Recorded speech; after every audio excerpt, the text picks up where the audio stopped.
Криштиану Роналду Италияда дарыланып жаткан кыргыз кызынын абалын сурап барды. Дүйнөлүк футбол жылдызы Криштиану Роналду аялы Джорджена Родригес менен бир канча убакыттан бери Италияда дарыланып жаткан биздин кичинекей мекендешибиздин абалын сурап, ооруканага барышканы кыргыз коомчулугуна жагымдуу жаңылыктардын бири болуп турат. Мекендешибиз сөөгү оорусунан жабыркап Италиянын Турин шаарында дарыланып жаткан. Роньесе Донатто адам мекендешибиздин операциясынын чыгымын көтөрүп бергени айтылууда. Аны Раймонд Пьян, Себастьян Никола Ротте аттуу дарыгерлер операция кылышып дарылап жатат. Операция ийгиликтүү өткөн. Роналдудан тышкары Ювентустун башка да оюнчулары мекендешибиздин абалын сурап барышкан. Ал эми Италияда дарыланып жаткан Нурпазылга полиция кызматкерлери дагы барып ден соолугун сурашкан. Булак чагылган чекиткеже.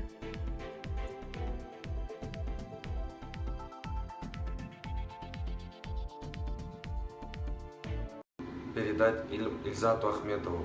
Ильзат, к сожалению, мы с тобой не знакомы, но твои достижения, твоя игра всех вдохновляет, в том числе и нас. Твой дебют за сборную Россию немного откладывается из-за твоей травмы. А ты задумайся, в Кыргызстане все тебя любят. Будущее нашей страны в ваших руках, в следующем поколении. Ты уже себя хорошо зарекомендовал в России. Ты можешь там уже не считаться легионером. Вот тебе пример Валерий Кичин, с которым мы вместе все выросли. Вот тебе он живой пример. Мы очень хотели бы с тобой биться бок о бок. Мы очень хотели бы, чтобы также сегодня такие дни были и у нас. Вдруг мы выйдем на чемпионат мира. А вдруг? Почему нет?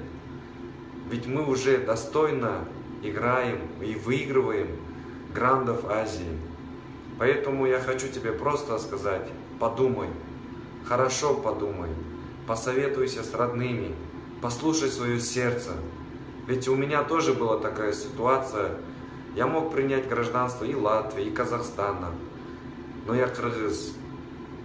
Я вырос в Кыргызстане, я достойно хочу жить в Кыргызстане.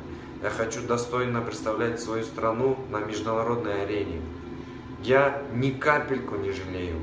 Я буду еще больше и больше работать для того, чтобы снова вернуться в сборную и снова кричать, побеждать, выступать за нашу сборную. Всю страну я поздравляю с первым нашим лицом государства, Сооронбая Шариповича. Всем спасибо за поддержку, всем болельщикам, всем родным и близким. Действительно, это круто. Это круто, что о нас все теперь говорят. Алга Кыргызстан, Кудай буйруса, в плей-офф мы тоже покажем хорошую, достойную игру, что арабы тут нас надолго запомнят. Я верю в победу, я верю в нашу страну.